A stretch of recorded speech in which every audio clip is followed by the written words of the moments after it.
A message given by Jesus on May 25th, 1915.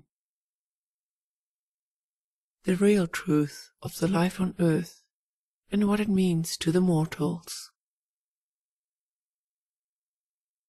I am here, Jesus. You are better tonight in your spiritual condition, and I will write a formal message. I desire to write on the subject of the real truth of the life on earth and what it means to mortals. When men come to the knowledge that they are children of the Father, and under His care and protection, they will see that they must lead such lives as will fit them to become in union with the Father, and be able to partake of His love, which makes them, as it were, a part of Himself. I mean that there is in all men the potentiality of becoming a part of the divine essence. But in order for them to partake of this divinity, they must let the love of the Father, in its highest nature, enter into their souls and make them at one with Him.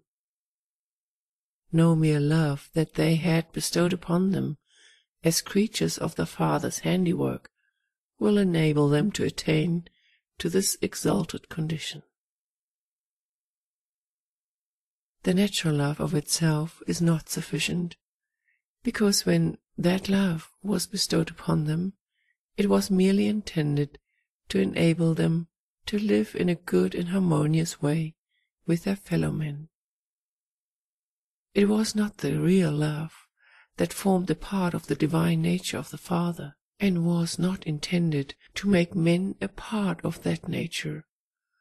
So, in order for men to receive this higher love, they must do the will of the Father while on earth, or they will have a more difficult work after they become spirits in receiving the wonderful inflowing of this divine love. The earth is the great plain of probation, and the development of the souls of men depends upon their correct living, in accordance with those principles which the Father has established as the means whereby they may receive this condition of love, which alone can make them at one with Him. Mere good deeds are not sufficient. Back of all deeds must be the soul's development, which results only from the possession of this love. I do not mean by this that deeds do not form a part of this development, for they do. But deeds without the possession of this love will never make a man the possessor of the one thing needful to ensure his entrance into the heavenly kingdom. Men must love one another, and must, of course, do unto each other as they would be done by. If this rule of conduct was observed, men would be much happier on earth, even if they do not possess the divine love that I speak of.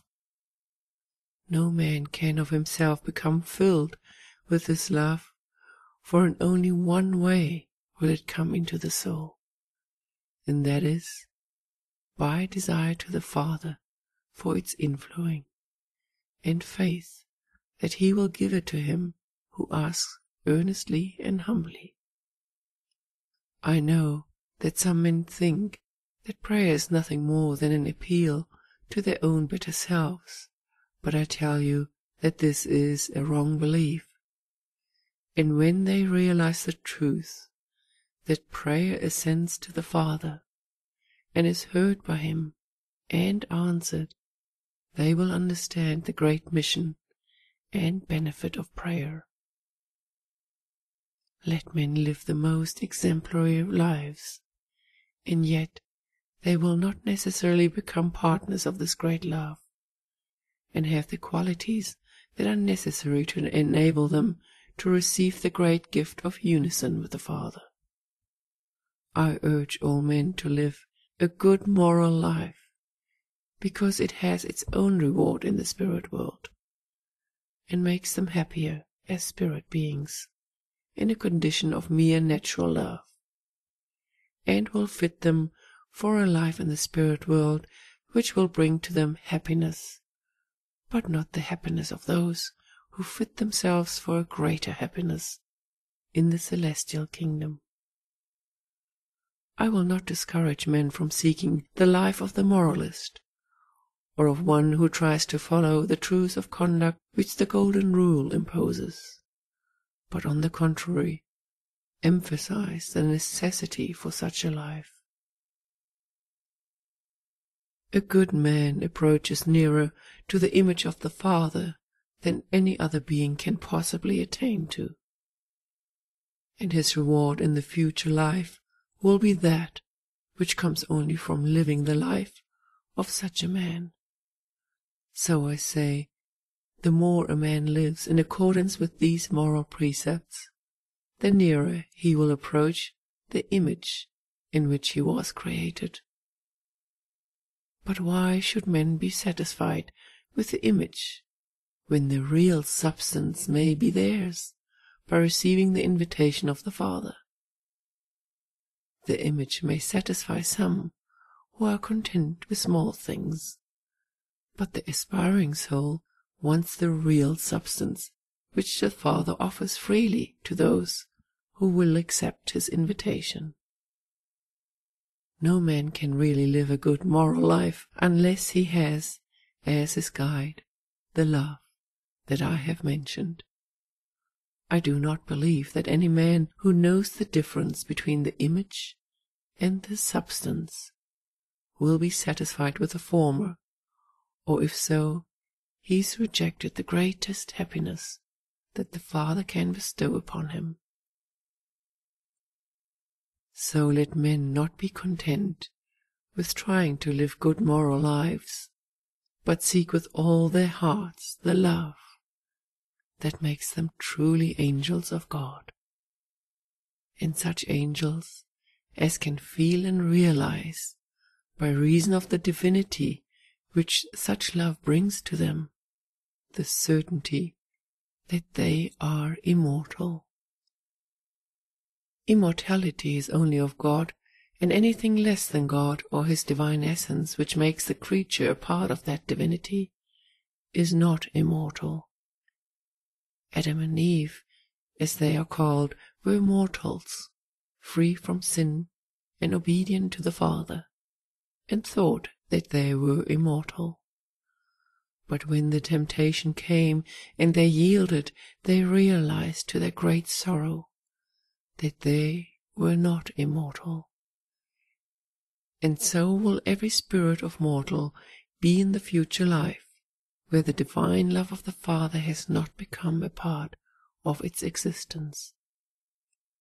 Life on earth is an important part of the great eternity of living, and men should realize this to its fullest meaning, and not think the earth a mere stopping place where the spirit is enfolded in flesh, only for the pleasures and gratification of its carnal appetites. This earth life is a fleeting shadow of the spirit life, but an important shadow to the happiness which man may enjoy in the future. It is the most important period of man's whole existence, and the way that such life is lived may determine the whole future life of the man. I don't mean that there is no redemption beyond the grave, for the mercy of the Father continues into the spirit world. But when man fails to accept this mercy, I mean the way in which he may become a divine child of the Father, while in the earth life, he may never accept it in the spirit life.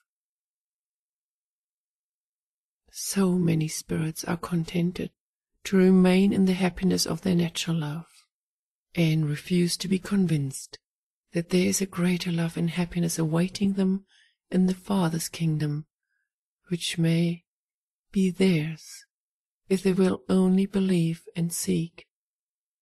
This I say from my knowledge of the real condition of spirits in the spirit world, and the difficulty which the redeemed spirits have found in their endeavors to convince these spirits who are enjoying the happiness of their natural love that there is a happier and better sphere in which they may live if they will seek for the divine love of the Father. As I said when on earth, strait is the gate, and narrow is the way which leads to life eternal, and few there be who enter therein. And this saying applies to the spirit world as well as to the material world. So let me urge upon all men to seek the straight and narrow way, for only by it can men come to the full enjoyment of what the Father has provided for them. I will now stop, but in closing will say, with all the love and knowledge which I possess, let men seek this great divine love, and in faith they will find it, and forever be one with the Father, immortal as He is immortal, and happy beyond all conception. So I will say with all my love and blessings, and the blessings of the Father, seek and ye shall find. Good night. Your loving brother and friend, Jesus.